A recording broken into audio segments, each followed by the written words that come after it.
Can you hear and see me?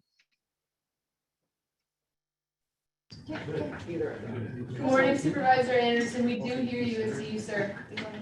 Thank you so much.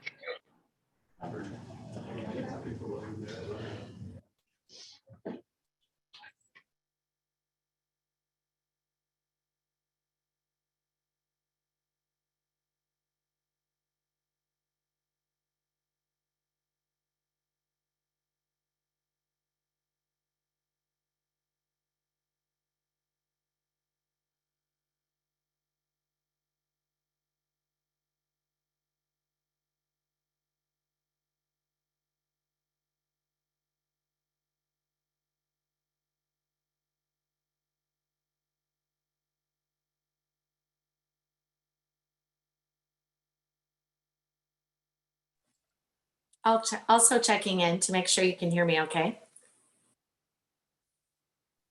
Rebecca Jones. Good morning, Mayor Jones. We do hear you and see you, ma'am. Thank you. I'll check in too, Mayor Heepner. Yes, ma'am. We hear you and see you. Thank you so much.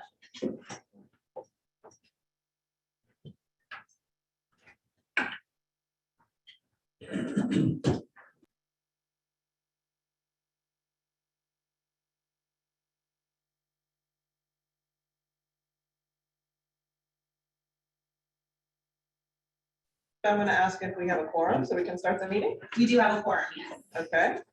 Hello, everybody who's appearing remotely and everybody who's here in the room as well. I'm going to call this meeting to order. This is the Executive Committee for Sandag on Friday, April 8th, 2022. It is just after 8 a.m. Before we begin, I'd like to ask our interpreter, Vinka, to walk us through how to access our interpretation services for today's meeting. Go ahead, Vinka. Good morning to everyone and welcome. And you should be able to see a globe figure at the bottom of your screen, and you'd want to click on that and select the language that you want to hear the meeting in, whether English or Spanish. So if you see on the screen here, just go ahead and click on that interpretation globe, and then you can select your language. Para los que están escuchando en español, si quieren la interpretación, por favor hagan clic en el globo terráqueo que aparece en el calzo de la pantalla y elijan el español. Go ahead. Okay, thank you. So this is a reminder to everybody who's in the room to speak up for the microphones because, and we need to keep side conversations to a minimum because they basically pick up all the ambient noise in this room, and we want to make sure our hybrid participants can hear. So our first item is non-agenda public comments. Francesca, do we have non-agenda public comments? Yes, Chair, we do have one in-person non-agenda public comment. Catherine Rhodes, you'll have 3 minutes and you can go ahead and hear it. Lovely. Thank you very much. So this right here is something I just found. This is the July 12th, 2021 FAA approved airport layout plan for the San Diego International Airport. So an airport layout plan is a graphic planning tool that depicts both existing facilities and plan developments for an airport. The ALP also shows the boundaries and proposed additions to all areas owned or controlled for airport purposes. And what I wanted to show right now is the next slide right here. And so this right here shows that the airport got FAA approval to annex land when you were planning the intermodal transportation center right there off Washington Street by the train track, on the other side of the train tracks. And so what they did here is they threw a little slice of land from the airport through Pacific Highway over the train tracks into where you were going to have one of your options for the intermodal transportation center. So how they did this is they went up to the airport district officer in Los Angeles and they approved that. So let's just say you guys buy a port property all the way to the train tracks. Then what you and then so maybe the airport will try to say, oh, that's not airport property, we can't use it for the central mobility hub. And then you can say, yeah, you can. All you have to do is annex the land and then bring it up to the Los Angeles area. And so this is just mainly for if the airport tries to tell you something that you can't do that, it's illegal. That's always my thing. Somebody tries to say it's illegal, then you know that it probably isn't, and you should look into it a little bit deeper. And then one of the things I wanted to mention was the Central Mobility Hub for fiscal year 2022, you have 20.5 million. And then this next year it goes down to 4.6 million. So that's a 82% reduction in what you're going to do. I think you should actually put a lot more money and bring it forward and do this as fast as possible. You have the two locations, the one from the port headquarters and the one in downtown. I think you should do your CEQA notice of preparation and all those documents as soon as possible, because you know what you want. And so, you know, the airport has unrestricted net position of 359 million, with 282 million in cash and investments. And for the rental car center, you know, came in under budget because they try to say you can't do any offsite improvements right over by, you know, Laurel Street by, and then we were also supposed to have these flyovers that go from the airport, excuse me, from Highway 5 to the rental car center. So those were already supposed to be prepaid for. Those were approved by the California Coastal Commission, and the airport lied to you and pretended that they couldn't use the money offsite. Thank you so much. That's all the public comments here. Okay, thank you. Do we have any member comments? Please raise your hand if you do.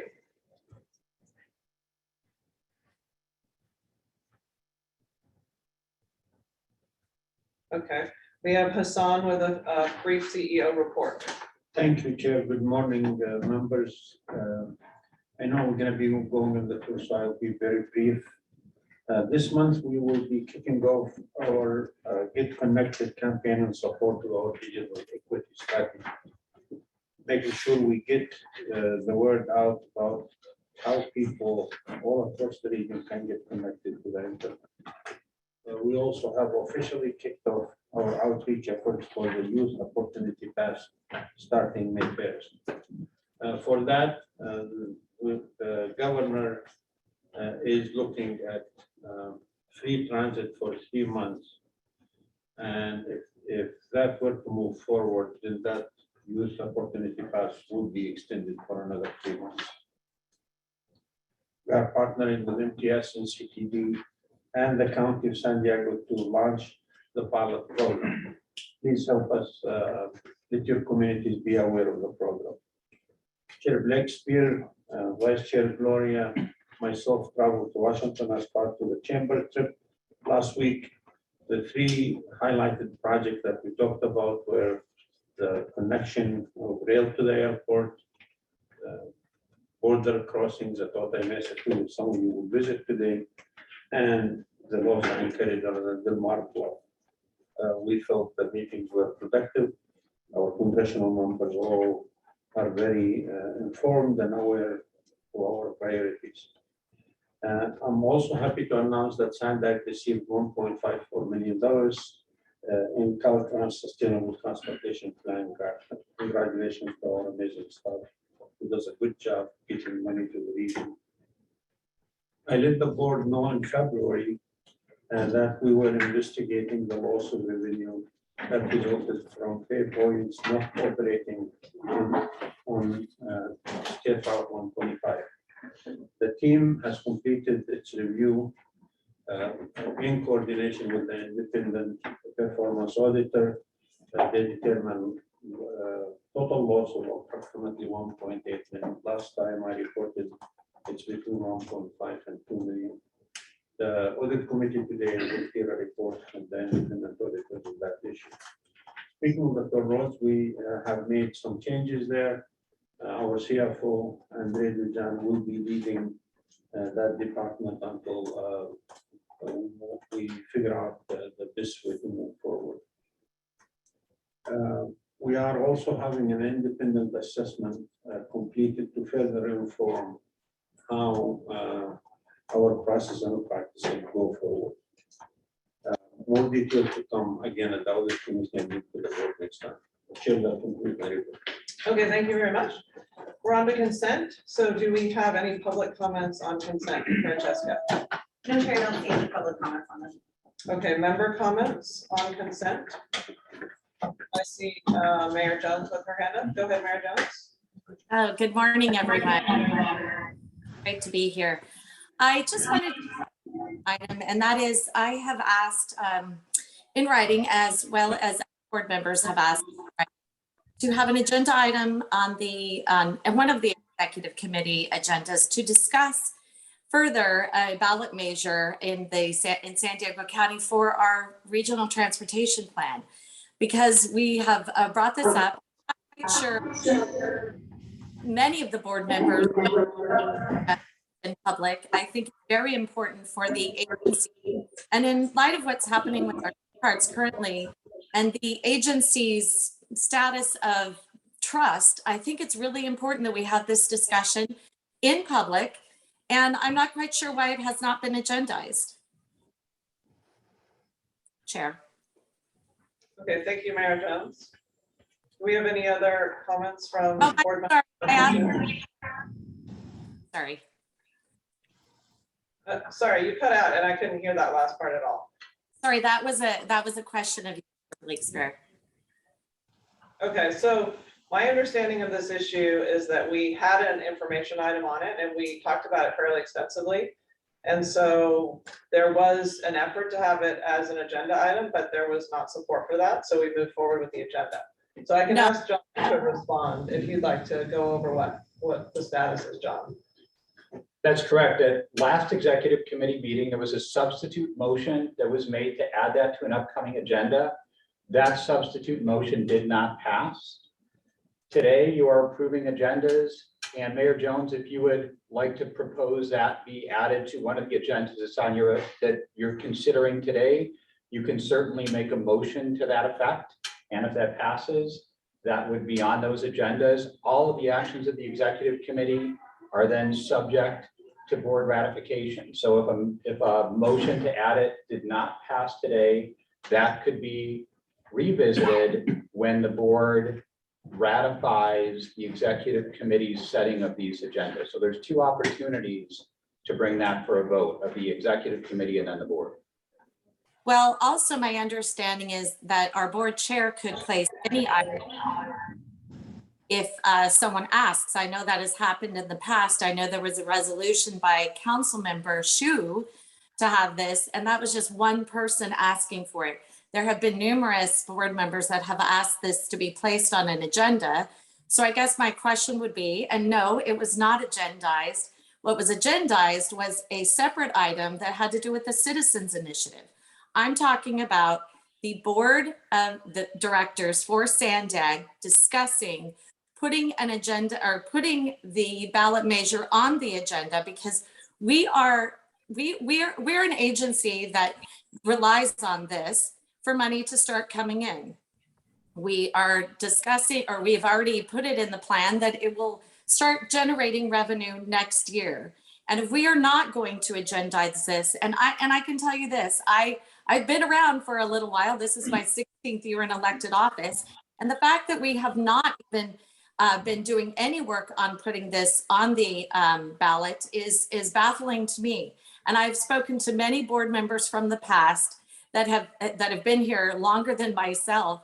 And they've said that it's always been the practice of Sandag to put together an agenda item and to discuss it and to put it on the ballot, because we're planning on generating revenue from this to pay for our own plan. I just don't understand the resistance. I don't understand the resistance at all. So maybe Chair Blakespear, you have the authority to put this on the agenda, and I would ask that you please do that. I'm asking you as a board member, and I know there are many of us, and I don't like my residents not being able to have a voice, my voice. I feel like my voice is being dismissed, and I don't care for that. And I think it's unfair and unjust. Okay, thank you. So I'll just respond directly that I do not support making this an agenda item, which is why I've not asked for it to be one. I understand that you would like to have a ballot initiative for Sandag to talk about the agency proposing a sales tax initiative, but I do not feel we need to have that conversation given that we just had an information item that extensively discussed this. So I voted, as did many of my colleagues on this board, not to move that forward. I recognize that you requested it, but this is the reality of voting is that sometimes you lose the vote. So I think this has come up at executive committee and it's also come up at the board level and it has been discussed and voted on. So I'm going to call on the vice chair to make any further comments he'd like to make on this topic. Chair, I would simply move the consent agenda. Second. Okay, let's go ahead and vote. Thank you.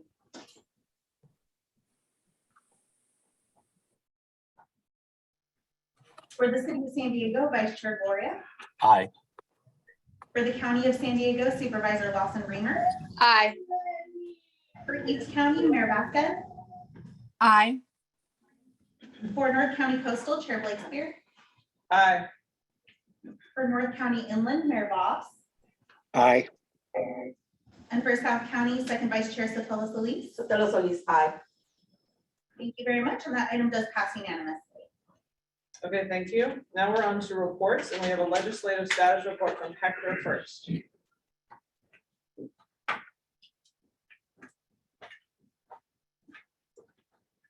We're getting back together.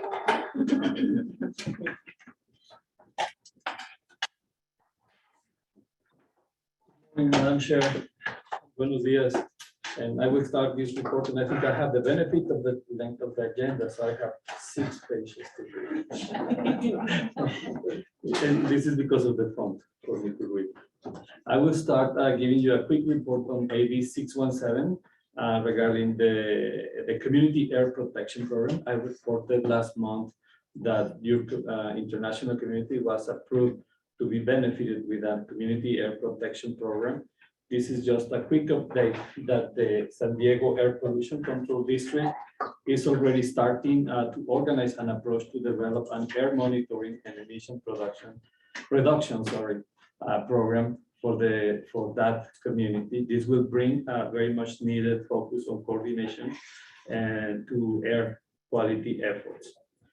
Another topic I want to share with you is a little bit of what I have heard south of the border about housing and mobility.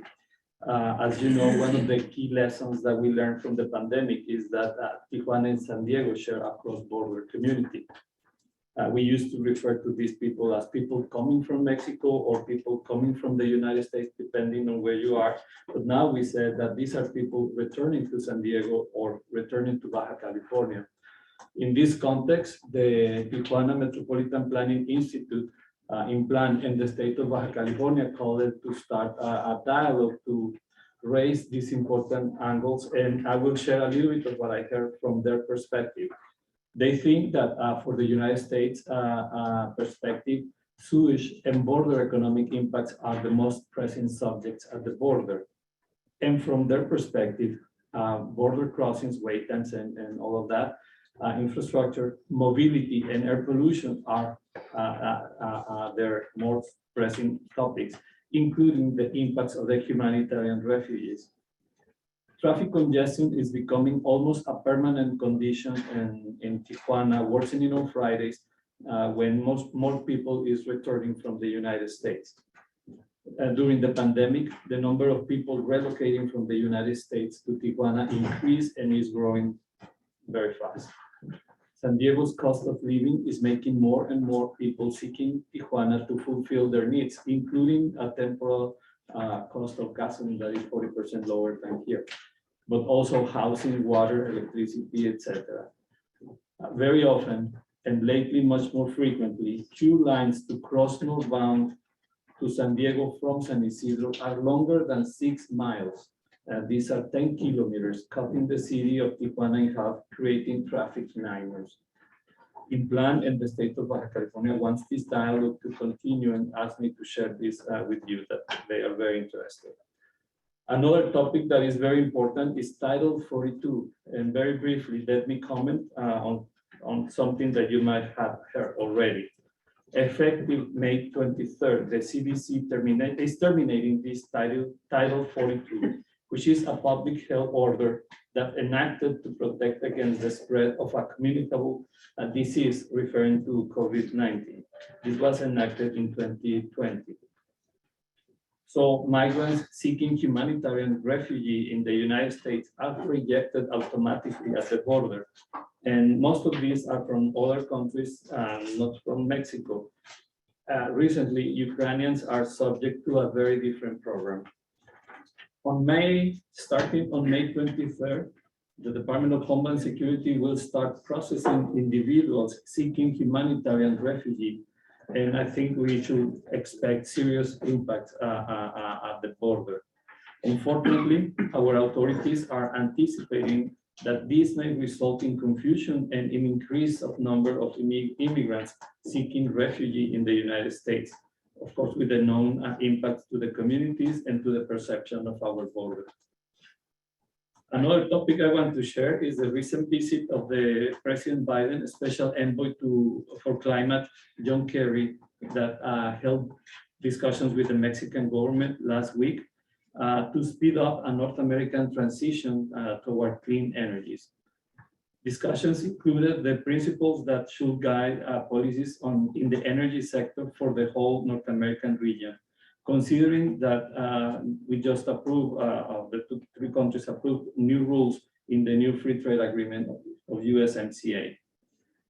I want to mention that this is happening exactly when Mexico is reorganizing its energy market, including amending its constitutional energy reform made in 2013. Both countries have been outspoken, showing some differences in their perspective, but have expressed also commitments to achieve a common goal. This is important for our border region, given the complementary electric grid with Baja California, and because of interest and investments of San Diegans in the Mexican market. And I will close by referring to Mexico's efforts to legislate on road safety and mobility. At a national level, Mexico didn't have this experience, but Mexican Congress just approved a new general law on mobility and road safety, which is a framework and guideline to reduce road deaths, but also centering mobility on humans rather than in vehicles. This piece of legislation was originated in 2016, not by the government, but by a citizens' initiative. And it was approved by the Senate last December in 2021, and then passed to the lower house of Diputados that was approved with reservations. Continuing to the process, finally, I want to announce that it was approved 2 days ago, and it's just pending publication in the official gazette to be effective. And with this, I conclude my report, Madam Chair. Thank you, Hector. We have another report from Robin. Yes, sure, we can keep going. So we are officially in the midst of budget season, not only here at Sandag, but also in Washington, D.C. and Sacramento, which made the recent trip with the Chamber of Commerce all the more timely and important because in Washington, D.C., President Biden just released his draft budget for fiscal year 2023, which means our congressional delegation is now ramping up their processes to start the congressional directed spending process, otherwise known as earmarks. If you recall, we did really well in the FY22 directed spending process. We just learned recently that we got almost $15 million through those requests. And so we are working very closely with our delegation again, hoping to be successful in the same way and focusing on our priority projects, Otay Mesa East, Central Mobility Hub, Del Mar Bluff, slow sand stabilization, bike projects, and other items that are important to the board and to our congressional delegation. So we'll definitely keep you updated on those requests as we work through those and in anything that you all can do to help us advocate to bring that money home to the region. At the state level, we're also in budget season. We're expecting the May revise to come out next month. So participating in conversations at the very highest levels with the administration and the legislature to make sure that Sandag is on everyone's mind as they're making these funding decisions. But today we really wanted to focus on legislation. There's two really important deadlines coming up in Sacramento where bills are required to pass out of their policy committees in the next few weeks. And so things are definitely heating up. We're getting a lot of requests to support bills, and there's 4 in particular that we wanted to bring to the executive committee today for action. So Victoria's going to start off with the first 2. I'll close us out with the second 2, and then we'll be asking the executive committee to take a vote. Thank you, Robin. So the first bill is related to Otay Mesa East. As you may recall, back in 2008, Senator Denise Ducheney passed SB 1486, the Otay Mesa East Port of Entry Act, which allowed for the construction and delivery and operation of State Route 11 and the new Port of Entry. Since 2008, based on years of project refinement, the team has updated the financing plan, including agreements with our counterparts in Mexico and the federal government. This, coupled with many technology and construction delivery advancements, has brought the need for SB 985. SB 985 is authored by Senator Ben Waso. The bill will provide essential amendments to 1486 to advance project delivery. Specifically, the bill will do 4 things. It provides the authority to collect tolls in Mexico, allows for the flexibility and utilization of tolls collected, provides for a portion of the tolls to cover operations and maintenance, and ensures compliance with tolling and fee collection related laws. SB 985 is consistent with the SANDAG legislative program, which was adopted earlier this year. Item number 4, to sponsor efforts that address border transportation infrastructure needs consistent with the regional plan and the California Baja California not border master plan. That concludes my update on SB 985. I can move on to the next bill, or we can vote to sponsor this bill. Your choice. Go ahead with all of the Okay. bills. Perfect. The second bill that I'm here to discuss is AB 2367. As you know, the Board of Directors adopted the Regional Transportation Plan back in December. The plan anticipates $3 billion of habitat-related projects over the next 30 years. This includes $2 billion for enhanced habitat conservation management and monitoring program, $565 million for a nature-based climate solutions program, and a $300 to $500 million land acquisition and restoration of habitat mitigation for transportation projects program. This also includes a stormwater and resilience plan related to mitigating runoff and enhancing resiliency and reliability of the transportation system. The plan also includes almost $190 million in resilient capital grants and innovative solutions. AB 2367, introduced by Assemblymember Chris Ward, provides updates to SANDAG's enabling legislation SB 1703 and would clarify SANDAG's ability to implement and exercise its authority to advance all components of the regional plan, including the habitat conservation vision, the stormwater and resilience plan. The current statute, SB 1703, needs to be updated to codify these types of projects in order to make sure that they are eligible for funding. Sponsorship of 2367 is consistent with the SANDAG legislative program. Item number 6, policy and legislative changes to improve planning and implementation of the regional plan. This concludes my report on these 2, and I will kick it over to Robin for an update on the next 2. Okay, so I'll wrap us up with the last 2 bills. AB 1833 was introduced by Assemblymember Chris Ward. This is a bill that we're working with MTS and NCTD on, and actually something that we've been trying to get done for the last few years. So we're excited that it's finally getting some momentum. This has to do with simplifying, or actually aligning, our acquisition thresholds with what's allowable right now under federal law. So state law has certain fiscal thresholds for our simplified acquisition threshold process. Federal law has different numbers. We want to make those consistent. And this would allow us to streamline our administrative activities and reduce costs and expedite our project delivery overall. So very much consistent with what we're trying to do as an agency and the legislative program under goal number 21. The 4th bill is Assembly Bill 2753. This was introduced by Assembly Member Eloise Reyes, and this would establish a digital equity bill of rights for all Californians and require that the California Public Utilities Commission ensure that all residents of the state are able to benefit from equal access to broadband.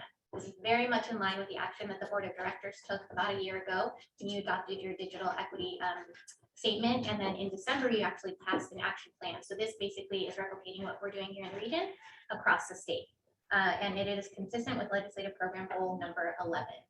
So with that in mind, we are asking that the executive committee approve taking a sponsor position on SB 985, AB 2367, AB 1833, and a support position on AB 2753. Okay, good.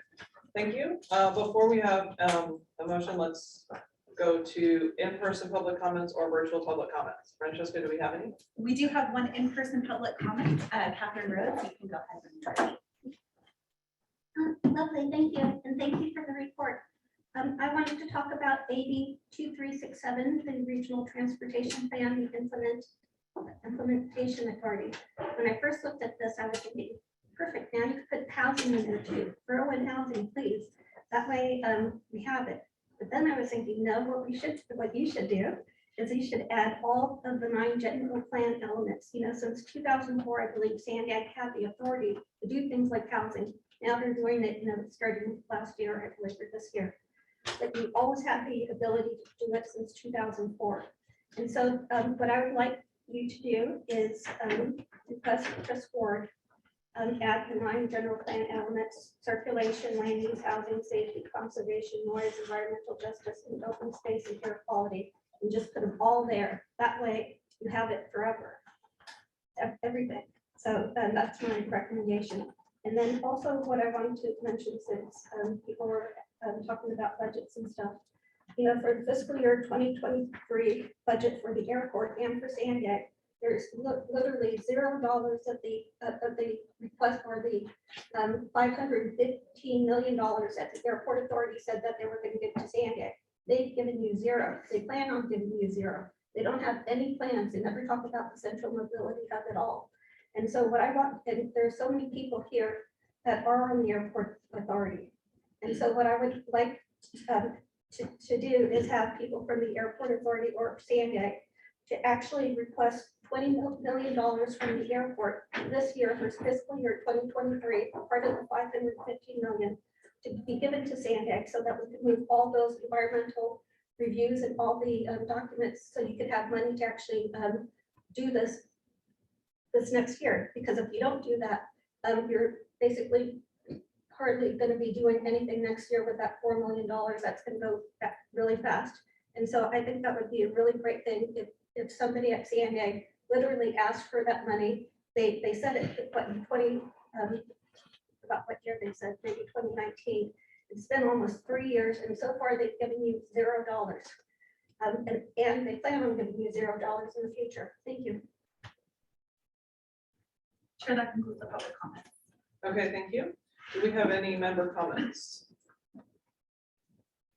I'll just say, Chair, I think it's really important as we move forward with our legislative platform to support those efforts in Sacramento, continue moving that forward, especially when they have potential earmarks for dollars in the future for our transportation plan and the environmental justice and the transfer of goods over from the Tijuana region. So I believe there may be a motion, but I definitely am going to be supporting the platform and the legislation before us.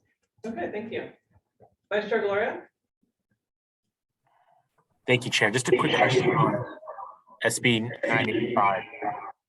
Have we gotten, what forms of payment are we expecting to take in at Otay Mesa? This would be so that if Mexico imposes tolls, we would be able to collect those tolls and distribute them to both countries through a custodian. So that is the intent of the legislation. I guess the question being the currency, is it limited to US dollars or Mexican pesos? Is it all electronic? I realize this is still a few years away, but curious what we're anticipating in terms of the actual transaction. Sure, it's anticipated to be collected in US dollars, and this will come to you as part of the financing plan when we bring this to the board next month. Okay. I'm not sure if the audio is a little buff, so I'm not sure if the second vice chair made a motion. If not, I'm happy to move the recommended actions of sponsor and support and appreciate staff's good work on these bills. Okay, thank you. So we have a motion by Vice Chair and a second by Vice Chair. So let's go ahead and vote. Thank you. For the city of San Diego, Vice Chair Gloria. Aye. For the county of San Diego, Supervisor Lawson Reamer. Aye. For East County, Mayor Vasquez. Aye. For North County Coastal, Chair Blakespear. Aye. For North County Inland, Mayor Voss. Aye. For South County, Second Vice Chair Sotelo Solis. Sotelo Solis, aye. Thank you. And that item does pass unanimously. Okay, thank you. Thank you, everybody, for presentations. Good work. We are now on to next item, which is item number 5. This is the Source Point financial statements and independent auditors report. So we'll call on Mike to handle that. Thank you, Mike. Good morning. So Source Point is a nonprofit public benefit corporation established by Sandag. And the executive committee is the board of directors for SourcePoint. And what's provided in your agenda packet is the fiscal year 2021 SourcePoint financial statements and the independent auditor's report on those financial statements. And the primary conclusion from the audit is that they were issued a clean opinion on the financial statements. And the net position of SourcePoint as of the end of fiscal year 21 was $210,000. I'm sorry, $210,813. So I can answer any questions that you might have on the financial report. Okay, thank you. Mike Duncan for that financial report. We appreciate it. Do we have any public comments, Francesca? No, Chair, no public comments. Okay, do we have any member comments? I do not see any hands raised. So this is an information item only, so we don't need a vote on it. Thank you for that very brief presentation. Okay, so we will be adjourning until 9, and then we will see if we have a quorum for our board meeting. And just, do you want to say anything else, or? At this point, we're gonna, as I understand it, you want to recess this meeting, reconvene this meeting at 9 o'clock. For the And- board to see if we have a quorum. To see if we have a quorum, but that would be reconvening executive committee at that point. Is that right? Or do you look to just end this meeting? Yeah, this meeting is over, and we'll see if we have a board quorum, and if we don't, then we don't. So, okay, well, thank you, everybody on the executive committee who showed up for this, and have a great weekend, and we'll see you later.